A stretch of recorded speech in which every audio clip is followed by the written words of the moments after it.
Welcome to me ఇంటి నేస్తం Lavanya. Upcoming రివ్యూలోకి వెళ్ళిపోదాం. రాజు రూప కలిసి వేసిన ప్లాన్లో మాధవి చిక్కుకొని ఆ ఫైల్ని ఇచ్చేయడంతో జీవన్ మాధవి చెంప పగలకొడతాడు.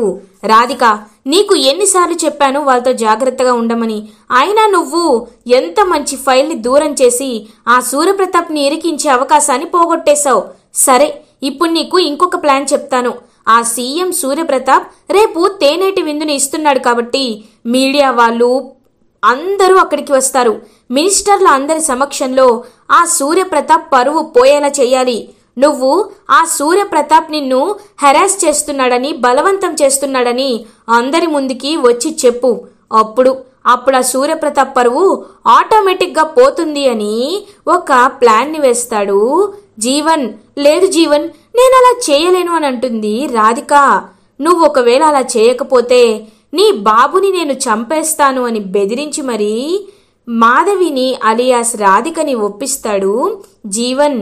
ఇది ఇలా ఉండగా సూర్యప్రతాప్ తేనేటి విందుని ఇస్తాడందరికీ. ఇంకా అలా ఫంక్షన్ అయితే జరుగుతూ ఉంటుంది. రూపారాజు ఇద్దరు కిందకి వచ్చి, అమ్మాయి గారు, అమ్మగారికి ఫోన్ చేశాను, ఇంకా రావట్లేదు ఏంటి అని చెప్పి ఎదురు చూస్తూ ఉంటారు. అప్పుడే విరూపాక్షి ఆ తేనేటి విందుకి రావడంతో సూర్యప్రతాప్ ఒక్కసారిగా కోప్పడతారు. నిన్ను ఇక్కడికి ఎవరు రమ్మన్నారు అని గుమ్మం దగ్గరే నిలబెట్టి అడుగుతారు. వెంటనే విరూపాక్షి, అదేంటి సీఎం గారు, మీరు మర్చిపోయారా? నేను మీ పార్టీ ఎమ్మెల్యేనని, మీ పార్టీలోకి నన్ను ఆహ్వానించానని ఆ రోజు చెప్పారు. అలాంటిది ఇప్పుడేంటి మాట మారుస్తున్నారు అని అడుగుతారు విరూపాక్షి. సరే, నువ్వు కేవలం ఎమ్మెల్యేగా మాత్రమే ఇక్కడ ఉండాలి అని చెప్తుంది.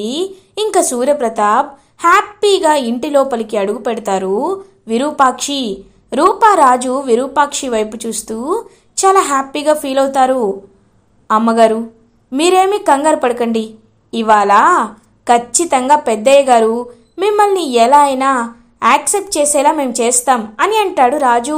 ఎలా రాజు, ఆ రాఘవ తప్పించుకున్నాడన్నావు కదా, మనకు ఉన్న ఒక్క ఆధారం రాఘవనే కదా అని అంటారు విరూపాక్షి.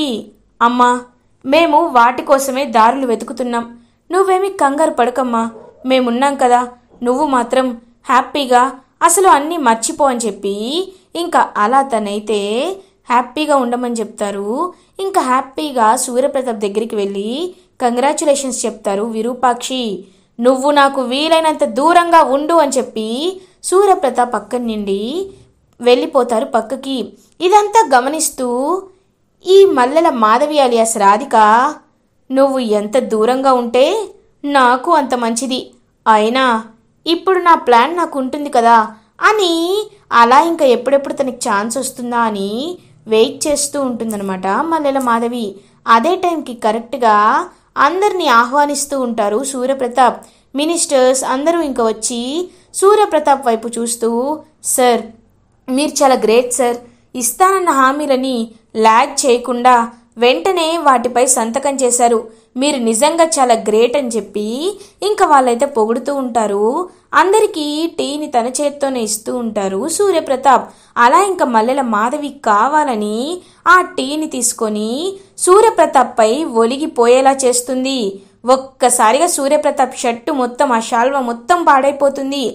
అయ్యో, ఐఎమ్ సారీ సార్ అని అంటుంది మల్లెల మాధవి. విరూపాక్షి, నీకు అసలు కొంచెమైనా కామన్ సెన్స్ ఉందా? సూర్య, ఎలా ఉంది, నీకు టీ పడితే వేడిగా కాలిపోతుంది కదా అని అంటుంది విరూపాక్షి. ఎవరి జాలి నాకు అక్కర్లేదు, అయినా నాకేమీ కాలేదు, నేను వెళ్ళి డ్రెస్ చేంజ్ చేసుకొని వస్తాను అని సూర్యప్రతాప్ డ్రెస్ చేంజ్ చేసుకోవడానికి తన రూమ్లోకి వెళ్తారు. ఇదే కరెక్ట్ టైం అని మల్లెల మాధవి ఇంకలా సూర్యప్రతాప్ రూమ్లోకి వెళ్తుంది. వెళ్ళి కరెక్ట్గా తను తన షర్ట్ తీసేసి వేరే షర్టు వేసుకునే లోపు నన్ను కాపాడండి అని అరుస్తూ ఇంకలా హాల్లోకి వస్తుంది మల్లెల మాధవి అలియాస్ రాధిక. ఒక్కసారిగా రాజు, రూప, విరూపాక్షి, దీపక్, విజయాంబిక అందరూ షాక్ అయిపోతారు. మీడియా వాళ్ళందరూ ఫోకస్ చేసి మరీ చూపిస్తూ ఉంటారు. ఇంకా అలా ఏమైంది మేడం, ఏమైంది అని అడుగుతూ ఉంటారు. ఏమైందంటే ఏం చెప్పమంటారు, నన్ను నన్ను సూర్యప్రతాప్ గారు బలవంతంగా హెరాస్ చేయబోయారు అని అంటుంది. ఒక్కసారిగా షాక్ అయిపోతుంది విరూపాక్షి. ఏయ్, ఏంటి, ఏం మాట్లాడుతున్నావు నువ్వు? సూర్య నిన్ను నిన్ను ఆ విధంగా హెరాస్ చేయబోయాడా? ఛీ, నువ్వు నోటి నిండా అబద్ధాలే చెప్తున్నావు. నా భర్త సూర్యప్రతాప్ ఎలాంటి వారో నాకు తెలీదా?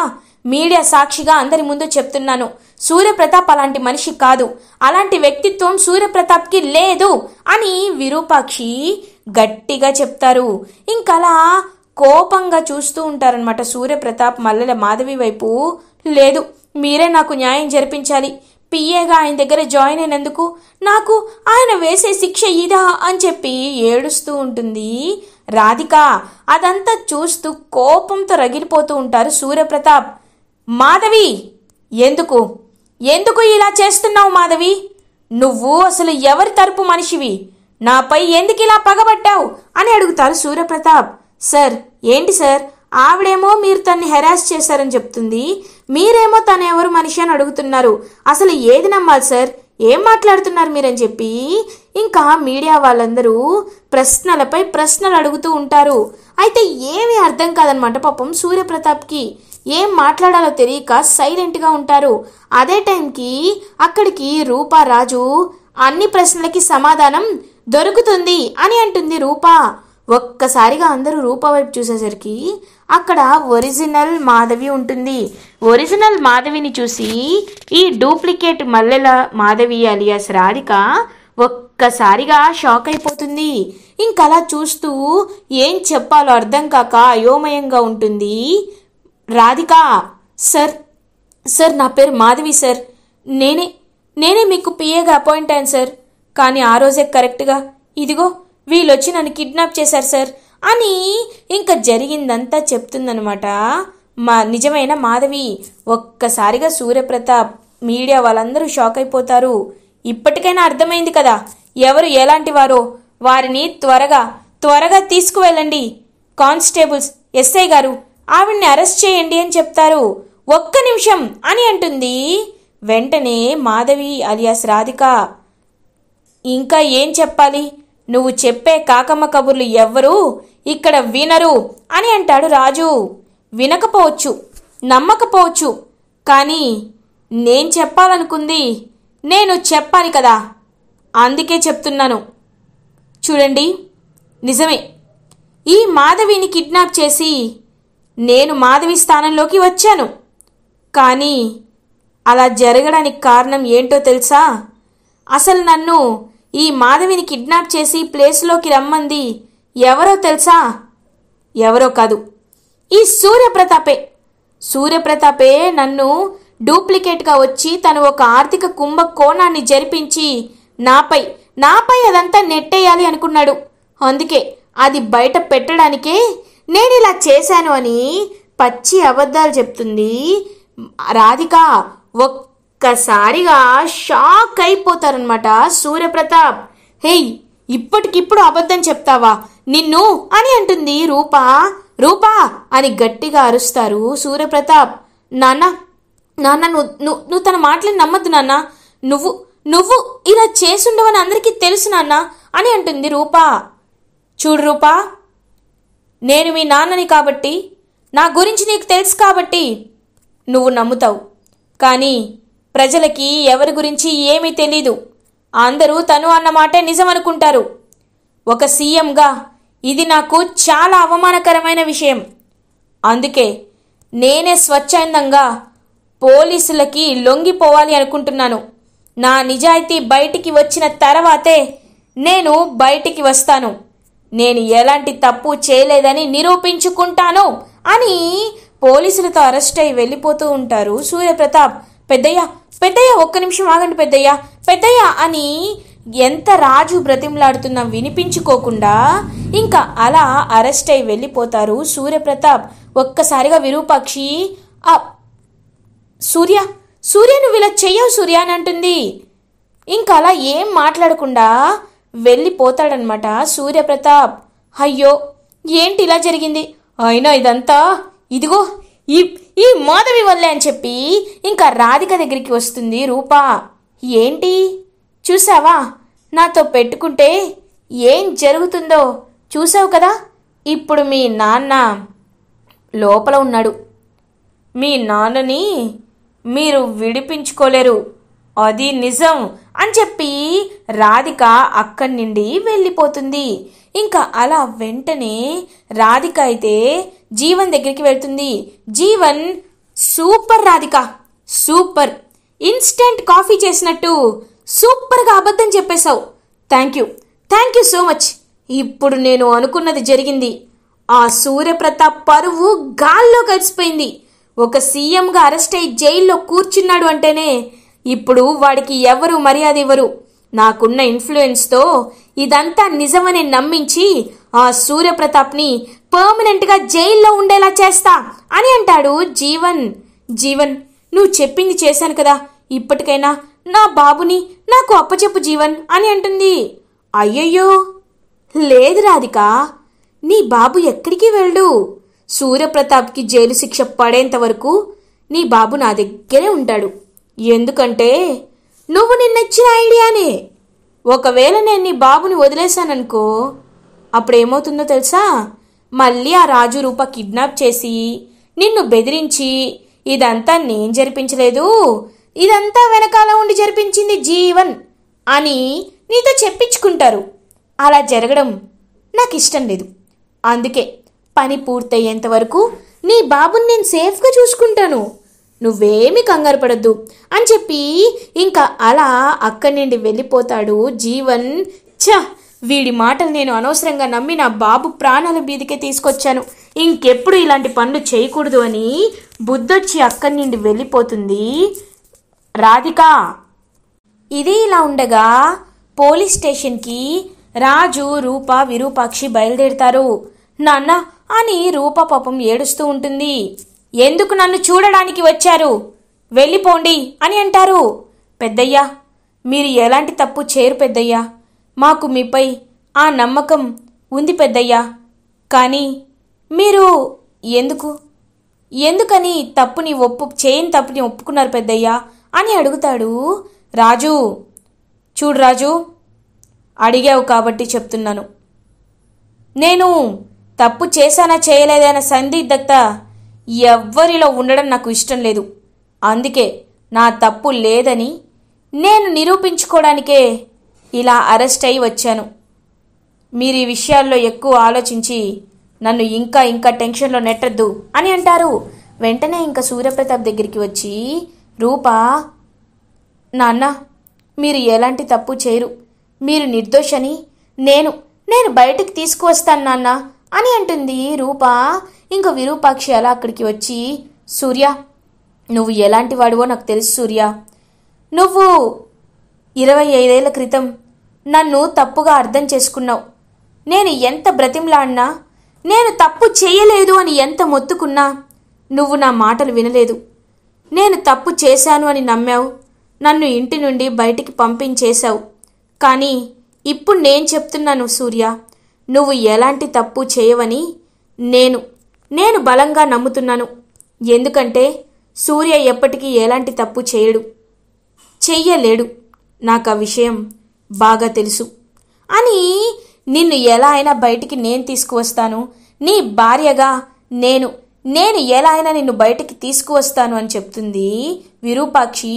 ఒక్కసారిగా సూర్యప్రతాప్ షాక్ అయిపోతారు. అయినా ఈ విరూపాక్షి ఏంటి? నేను తన్ని అనుమానించాను, అవమానించాను, తను మంచిది కాదు అనుకున్నాను.